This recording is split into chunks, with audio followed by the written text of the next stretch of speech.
सुगंधा और उसकी सास कांता के बीच एक अजीब सी जंग रहती थी। ये जंग थी किचन में कौन ज्यादा अच्छा काम करेगा और घर के सदस्यों के दिल जीतेगा। और उनकी इस जंग में हमेशा कुर्बान होते थे उनके दोनों पति। कैसे?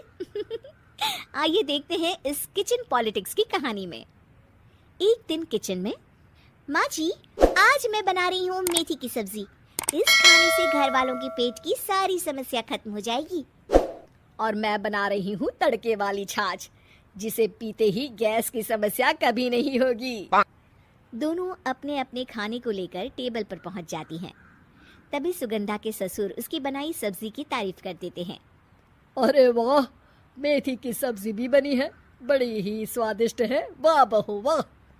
अरे बहू, लेकिन इसमें इतनी सारी मेथी बर्बाद करने की क्या जरूरत थी?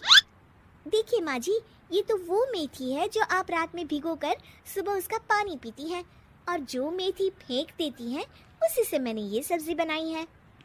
अरे वाह बहू, तुमने तो बड़ा ही समझदारी का काम किया।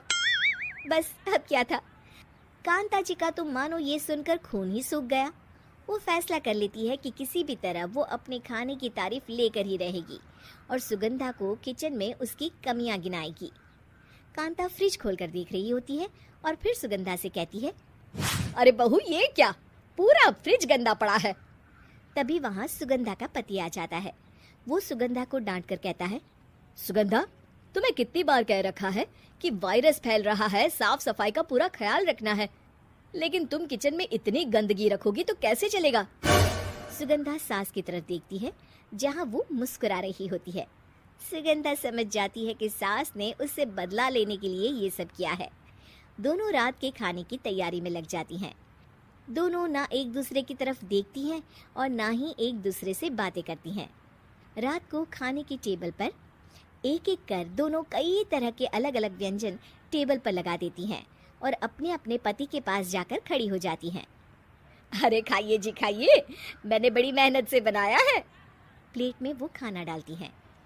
सुगंधा भी दोनों की प्लेट में खाना डालते हुए कहती है, बड़ी ही मेहनत लगी है इस खाने को बनाने में। हाँ, दोनों को ना चाहते हुए भी सारा खाना खाना पड़ता है।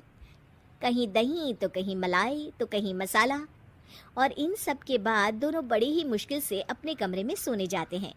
लेकिन अगली सुबह सुगंधा का पति चिल्ला रहा होता है, हाय रे, हाय मेरा तो पेट खराब हो गया, हाय माँ बहुत दर्द हो रहा है। तो वहीं कांता के कमरे से भी कुछ ऐसी ही आवाज आने लगती है। हे भगवान, इस सास बहू की लड़ाई हमारी जान लेकर रहेगी। जाओ कोई डॉक्टर को बुला कर लाओ। डॉक्टर आते हैं। दोनों को देखकर कांता और सुगंधा से कहती हैं, देखिए, आप दोनों इन्हें खाने में हल्का ही दीजिएगा। हो सके तो रात का खाना जल्दी खाया करे और वॉक किया करे। इतना कहकर डॉक्टर वहां से चले जाते हैं। जिसके बाद एक बार फिर से दोनों बहुएं किचन में जाती हैं और खाना बनाने में लग जाती हैं। रात में खाने के टेबल पर दोनों एक बार फिर से खाना लगाने लगती है। पापा जी, मैंने ये पतली मूंग की दाल की खिचड़ी के साथ ये पापड़ और पुदीने की चटनी भी बनाई है। अरे बहू, अभी अभी बेचारे पेट की बीमारी से गुजरे हैं, इतना भारी खाना तो डॉक्टर ने भी मना किया है ना। देखिए, मैंने आप दोनों के लिए सूप बनाया है। और दोनों उन लोगों की प्लेट में खाना डालने लगती हैं। तभी दोनों एक साथ बोल पड़ते हैं, बस करो, हमें माफ करो, हमें नहीं खाना इस घर में, ना खिचड़ी और ना ही सूप। हम इंसान हैं, एक वक्त में एक ही खाना खा सकते हैं।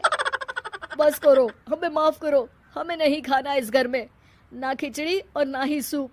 हम इंसान हैं, एक वक्त में एक ही खाना खा सकते हैं। इतना कहकर वो दोनों वहां से चले जाते हैं। कहानी का अंत। आप लोग उम्मीद कर रहे होंगे कि अंत में सब ठीक हो जाएगा। नहीं जनाब, अगर सास बहू के बीच सब ठीक हो जाए तो आप ये सीरीज देखे ही क्यों? तो मज़ा लीजिए इस चैनल में सास बहू से जुड़ी कहानियों का, क्योंकि ये ऐसा रिश्ता है जिसकी मिठास उसकी खटास में हमेशा ज़्यादा ही